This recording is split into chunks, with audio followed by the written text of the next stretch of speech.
Ahoy and welcome. Boy, do I have a story to tell you. So here's the deal. I had to make this video thrice. That's right. Not once, not twice, thrice.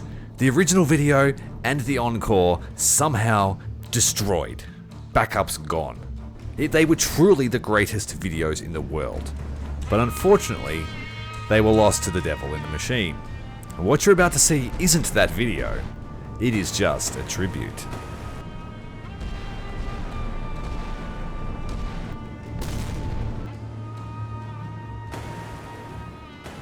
Attention Captain. In this briefing, we turn our focus to the navies of minor nations. While they may lack the means to field blue water fleets or project military power abroad, these nations place significant importance on protecting their maritime domains. Most nations with access to coastlines aim to safeguard their exclusive economic zones and ensure the security of vital trade routes. Despite not possessing the latest in naval technologies, smaller navies can effectively defend their waters by leveraging their intimate knowledge of the local maritime environment. Craft that cost substantially less than the newest warships can still prove formidable in the hands of skilled operators.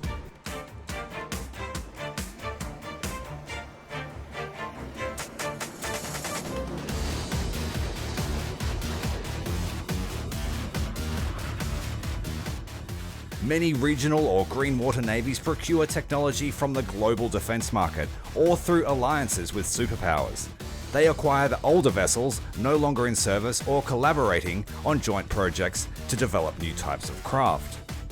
These vessels are often modified to suit specific strategic needs or adhere to budgetary constraints. In some cases, nations invest heavily in their own indigenous designs, purpose-built to navigate their unique maritime environment. Through such adaptations and strategic acquisitions, these navies maintain their ability to defend their waters and uphold their national interests. Furthermore, there may come a time when we need to work closely with allied forces or even assume command of their assets. It is of dire importance that we are intimately familiar with their vessels, to fully utilize or neutralize them as needed. Understanding their capabilities and limitations will be crucial to our strategic operations. Because knowledge is not just power, it is sea power.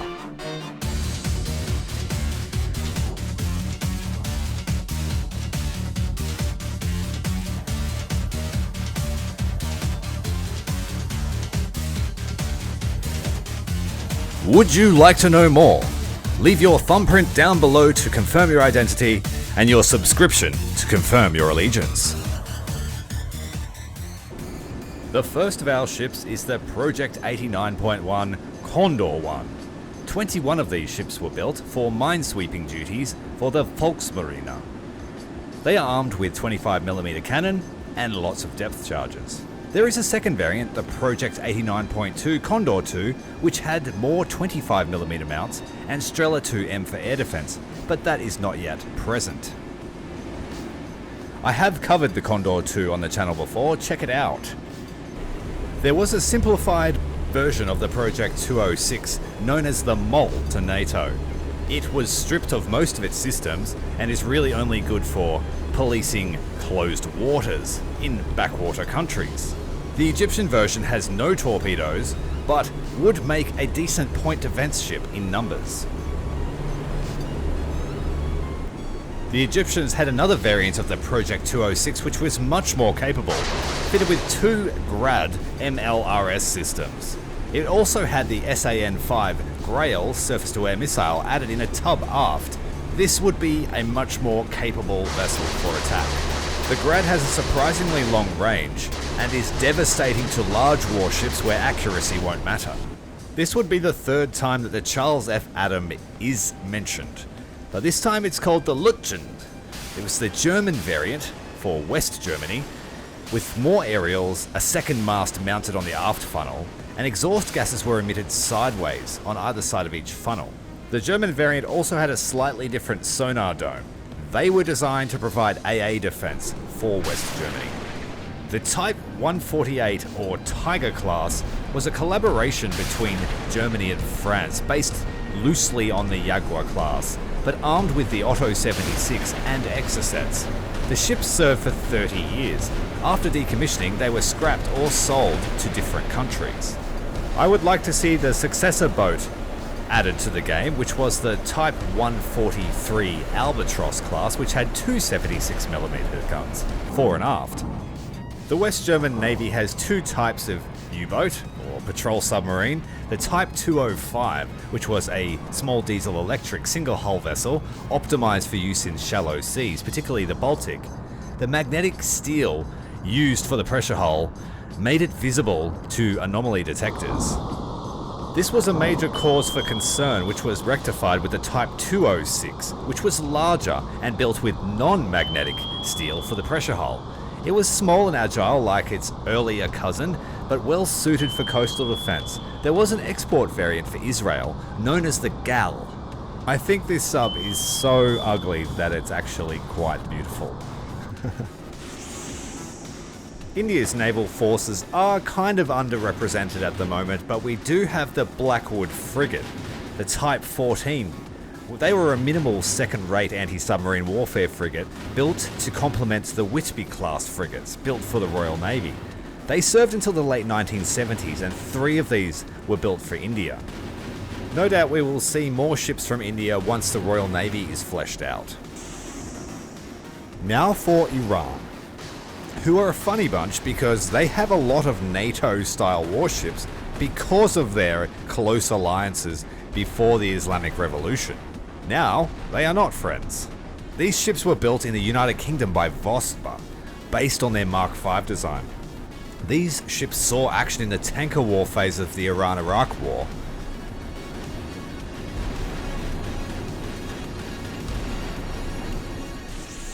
The Bayandor class frigates were built in America under the Mutual Assistance Program, as the Patrol Frigate 103 transferred to Imperial Iran. Only 2 are currently in service. 2 were sunk in 1980 by Iraqi Exocet anti-ship missiles and an airstrike.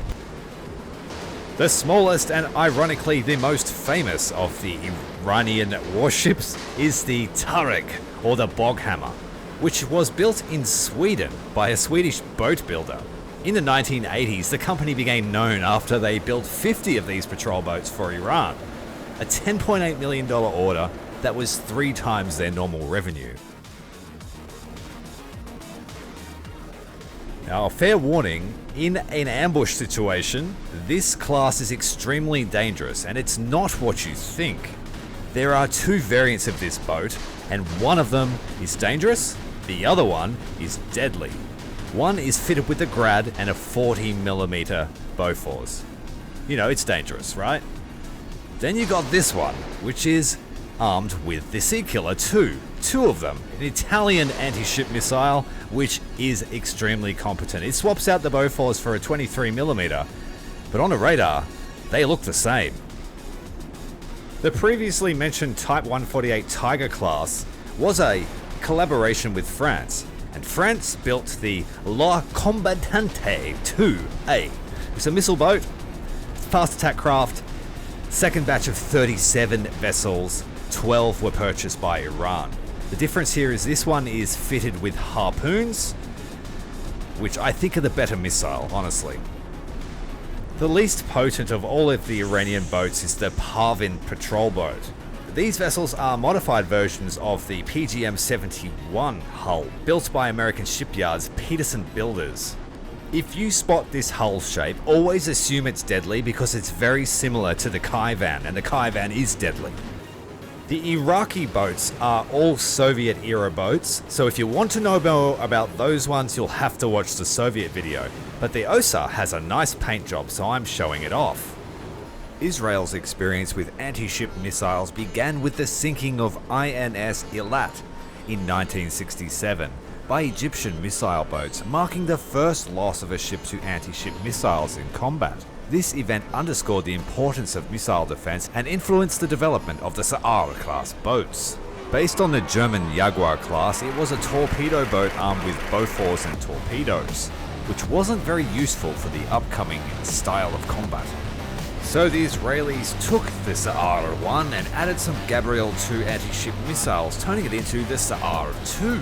Compared to the 4 torpedo racks that were sitting on the stern of the boat before, we now have missiles sitting all over it, a much needed upgrade. The third in the class was a second batch of 6 boats built, which introduced further advancements, including enhanced main gun and missile capabilities. These boats were pivotal during the 1973 Yom Kippur War, where they successfully engaged enemy vessels. The story of their acquisition is also quite interesting, and I recommend reading about it.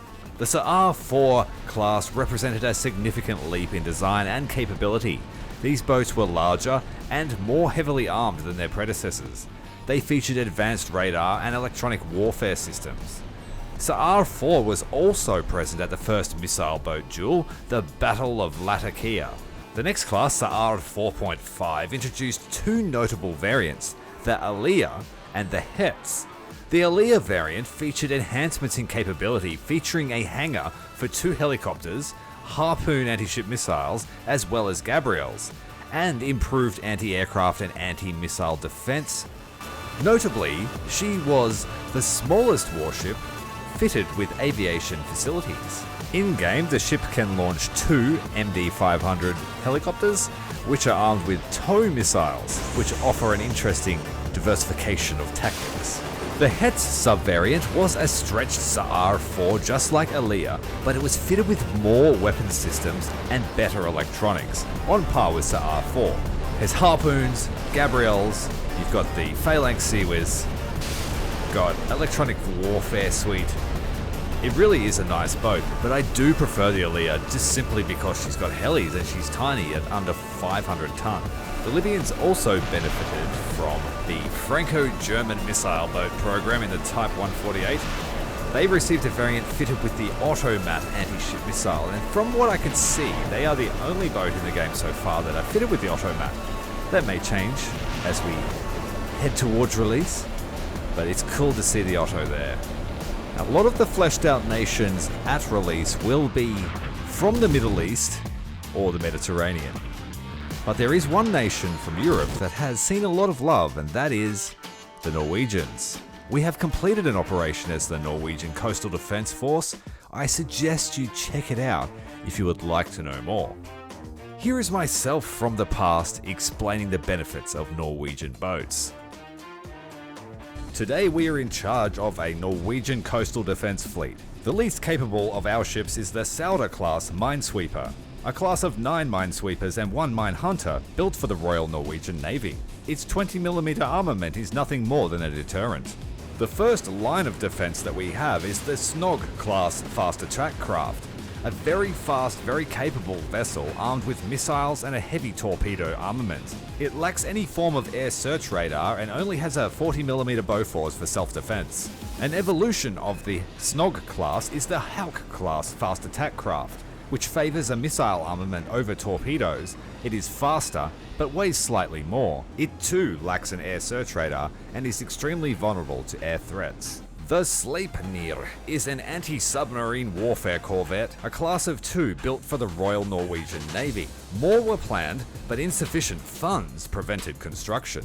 It is well armed for anti-submarine warfare, but not so much for surface combat. We have access to 2 Oslo-class frigates, which are similarly armed to the Sleipnir, but they also have the Rim 7. Considered a heavily modified version of the US Dealey-class destroyer escort, they were tailored for Arctic conditions. We have access to 2 Cobham-class diesel-electric patrol submarines. This is a variant of the Type 205. Designed for sheltered waters, the torpedoes it carries are quite competent and capable of mid-course correction via wire guidance. Thanks a lot to my younger self for saving me some time. Now we have the Albacora class patrol sub, which is a variant of the French Daphne. They were built for Portugal and some were sold to Pakistan, I believe. They are nasty pieces of work. Well, that's what the Indians will tell you anyway. They lost their Blackwood frigate to a Daphne class submarine. While we're over this side of the globe, let's shoot over to Vietnam. This is Ty, that guy in the sky, coming to you live from amongst these sweaty Vietnamese trees. Today we will be assisted by the PGM-39 gunboat, fitted with 40mm Bofors and dual 50 cal mounts. Geez, that guy is really useful. Now we have the Battle Class Destroyer, a destroyer that most naval fans would probably be aware of, especially if they're from Europe or Australia. It was built for the Royal Navy and the Royal Australian Navy, saw service just at the end of World War II. They were made rapidly obsolete, and unfortunately Pakistan lost one of these in an anti-ship missile strike from India. When I tested this ship, the torpedo mounts were not functional, and neither were the Bofors, which I think they should have. I don't think the Pakistanis went into battle with no ammo. Because of that reason, the C-class destroyer is a much more useful destroyer, having 4.5-inch cannon, Bofors, torpedoes, and the Squid mortar, as well as sonar, noisemakers, and chaff. So this one is a much more capable warship, and it did see service with numerous nations after World War II. And the final ship class from the United Kingdom is, of course, the Z-class destroyer, which you may never have heard of. A batch of 8 quick-to-build destroyers designed to replace losses, part of the emergency flotilla. Post-World War II, 4 of these were sold to Israel and Egypt.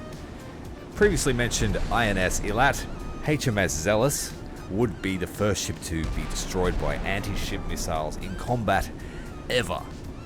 And boy did it frighten the Israelis. By frighten I mean made them really mad. Thank you very much for watching. Make sure you subscribe to the channel. We have plenty of sea power coming as we come closer to release.